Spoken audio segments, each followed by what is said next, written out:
ఆ జిల్లాలో అదో ఎస్సీ రిజర్వ్డ్ నియోజకవర్గం. ఆ నియోజకవర్గంలో టీడీపీ అభ్యర్థికి గతంలో ఎన్నడూ లేనంత ఘన విజయం దక్కింది. కానీ ఏ లాభం? 2 ఏళ్లలోనే కేడర్ పెదవి విరుస్తోంది. ఏదో అనుకుంటే ఇలాగైందేంటంటూ నిట్టూర్పులు విడుస్తుంది. మరి మంది ఎక్కువైతే మజ్జిగ పలసనైందని కొందరంటుంటే అంతా వాళ్లే చేశారంటూ మరికొందరు ఎమ్మెల్యే ముఖ్య అనుచరులను ఆడిపోసుకుంటున్నారు. ఇంతకీ ఏ జిల్లా తెరచాటు రాజకీయం ఇది? అప్పుడే అంతలా అసంతృప్తి మూటగట్టుకున్న ఆ ఎమ్మెల్యే ఎవరు?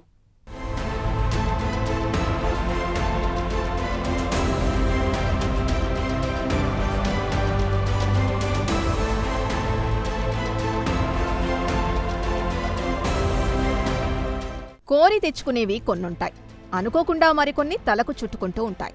ప్రకాశం జిల్లాలో ఆ ఎమ్మెల్యే ఇప్పుడు సొంత పార్టీ శ్రేణులతోనే మాటపడాల్సొస్తోంది.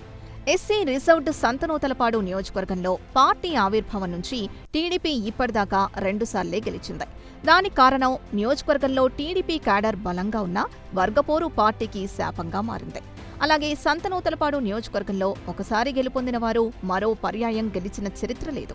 అలాంటి నియోజకవర్గంలో 2 దశాబ్దాలుగా అంటే 1999 నుంచి 2019 వరకు సైకిల్ పార్టీకి గెలుపు దక్కలేదు. కానీ 2024 ఎన్నికల్లో మాత్రం సంతనూతలపాడులో పసుపు జెండా ఎగిరింది.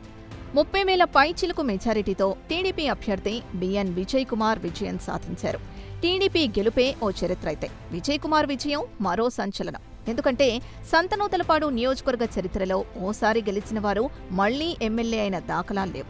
కానీ 2004లో కాంగ్రెస్ నుంచి గెలిచిన విజయ్ కుమార్ 2024లో టీడీపీ ఎమ్మెల్యేగా గెలిచి చరిత్ర సృష్టించారు.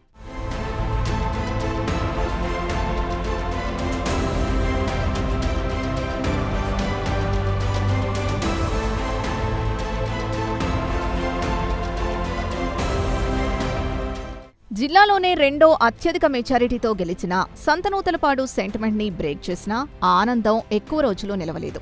నియోజకవర్గంలో సొంత పార్టీ క్యాడర్ ఎక్కువగా ఉండడంతో అందరికీ న్యాయం చేయలేక, అందరినీ సంతృప్తి పరచలేక విజయ్ కుమార్ సతమతమవుతున్నారు. ఆయన గెలుపులో భాగస్వాములైన వారే ఇప్పుడు ఆయన్ని వ్యతిరేకిస్తున్నారు. టీడీపీ క్యాడర్తో పాటు సొంత అనుచరులు కూడా కష్టపడ్డంతో విజయ్ కుమార్ గెలిచారు.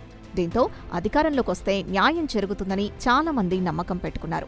వీరందరికీ న్యాయం చేయలేని పరిస్థితుల్లో సంతనూతలపాడు ఎమ్మెల్యే బిఎన్ విజయ్ కుమార్కి కూటమి పార్టీల నుంచే కాక సొంత క్యాడర్లో కూడా ఆయనపై అసంతృప్తి జ్వాలలు మొదలయ్యాయి.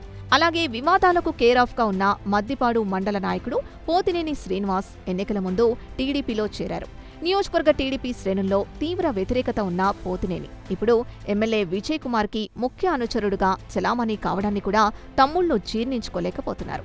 వైసీపీ ప్రభుత్వ హయాంలో టీడీపీ శ్రేణులపై కక్ష సాధింపు చర్యలకు పాల్పడ్డ నాయకుడు ఎన్డీఏ కూటమిలో కూడా హవా కొనసాగిస్తూ ఉండడం, కూటమి నేతల్ని చిన్నచూపు చూడటం కూడా విజయ్ కుమార్పై వ్యతిరేకతకు మరో కారణంగా చెబుతున్నారు.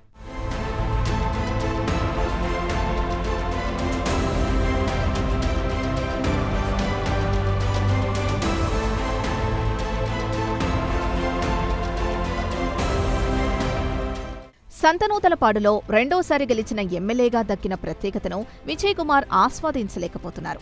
కాదనలేక అవుననలేక నలిగిపోతున్నారు. కొందరి వల్ల చెడ్డ పేరొస్తోందని తెలిసినా దూరం పెట్టలేకపోతున్నారు. నియోజకవర్గ చరిత్రలోనే ఎప్పుడూ లేని విధంగా ఘన విజయం అందించిన క్యాడర్ని మెప్పించలేకపోతున్నారు. సంతనూతలపాడు నియోజకవర్గంలోని కూటమి నేతలు తన విజయానికి సహకరించిన నాయకులు, కార్యకర్తల మనసెరిగి వ్యవహరించకపోతే ఎమ్మెల్యేపై అసంతృప్తి మరింత పెరిగేలా ఉంది. అలాగే వివాదాలకు కేంద్ర బిందువైన నేతలు ఎంతటి వారైనా వారిని దూరంగా ఉంచుకుంటే ఎమ్మెల్యే మరిన్ని అపనిందలు మోయాల్సొచ్చేలా ఉంది. ఇప్పుడే జాగ్రత్త పడకపోతే స్థానిక సంస్థల ఎన్నికల్లోనే వ్యతిరేక పవనాలు వీచేలా ఉన్నాయి. అందుకే తమ్ముళ్లు తస్మాత్ జాగ్రత్త అని హెచ్చరిస్తున్నారు.